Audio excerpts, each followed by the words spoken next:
আসসালামু আলাইকুম রহমতুল্লাহ।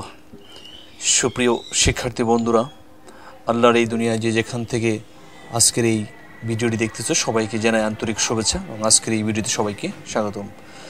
কেমন আছো সবাই? আশা করছি আল্লাহ তাআলার অশেষ রহমতে সবাই ভালো আছো, আলহামদুলিল্লাহ।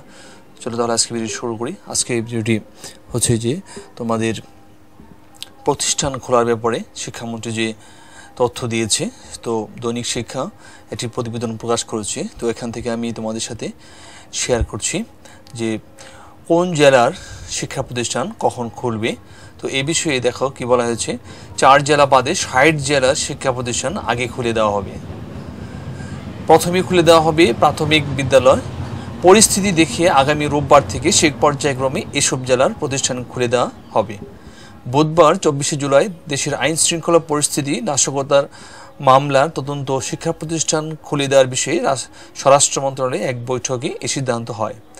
বৈঠকে অংশ নেন আইনমন্ত্রী আনিসুল হক, স্বরাষ্ট্রমন্ত্রী আসাদুজ্জামান খান কামাল, শিক্ষামন্ত্রী মহিবুল হাসান চৌধুরী, প্রধানমন্ত্রীর উপদেষ্টা সালমান এফ রহমান এবং তথ্য ও সম্প্রচার প্রতিমন্ত্রী মোহাম্মদ আলী আরাফাত।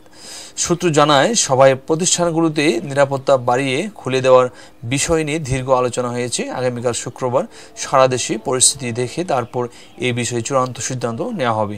আইন শৃঙ্খলা পরিস্থিতি নিয়ে জেলা প্রশাসকদের পাঠানো প্রতিবেদনে উঠে আসে যে ঢাকা প্রতিবেদন সবাই বিশ্লেষণ করা হয়, আর প্রতিবেদনে উঠে আসে ঢাকা, এই যেখান থেকে ঢাকা, নরসিংদী, নারায়ণগঞ্জ, গাজীপুর, এই 4টা জেলা, ঢাকা, নরসিংদী, নারায়ণগঞ্জ, গাজীপুর বাদে অন্য সব জেলার পরিস্থিতি প্রায় স্বাভাবিক।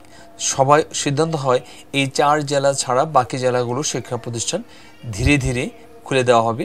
সব ঠিক থাকলে আগামী রোববার থেকে শিক্ষা প্রতিষ্ঠান পর্যায়ক্রমে খুলে দেওয়া হবে।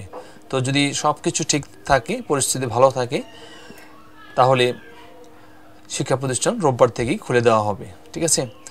তো গতকাল বৈঠকের পর শিক্ষামন্ত্রী মহিবুল হাসান চৌধুরীকে সাংবাদিকদের বলেন, এখনও শিক্ষা প্রতিষ্ঠান খুলে দেওয়ার পরিবেশ তৈরি হয়নি। এই মুহূর্তে শিক্ষার্থীদের নিরাপত্তাই সবচেয়ে গুরুত্বপূর্ণ। শতভাগ নিরাপত্তা নিশ্চিত না হওয়া পর্যন্ত আমরা শিক্ষা প্রতিষ্ঠান খুলতে পারছি না। তবে চলমান এইচএসসি পরীক্ষা শেষ করা সরকারের মূল অগ্রাধিকার বলে উল্লেখ করেন মন্ত্রী। কোটা সংস্কার আন্দোলন ঘিরে দেশ জুড়ে অস্থিতিশীল পরিস্থিতিতে সব প্রাথমিক বিদ্যালয় অনির্দিষ্টকাল বন্ধ রাখার নির্দেশ দেয় প্রাথমিক ও গণশিক্ষা মন্ত্রণালয়। গতকাল মন্ত্রণালয়ের জ্যেষ্ঠ তথ্য কর্মকর্তা মাহবুবুর রহমান তুহিন জানান, শিক্ষামন্ত্রী ও শিক্ষা প্রতিষ্ঠানের নিরাপত্তা নিশ্চিতে পরবর্তী নির্দেশ না দেওয়া পর্যন্ত প্রাথমিক বিদ্যালয় বন্ধ রাখার সিদ্ধান্ত হয়েছে।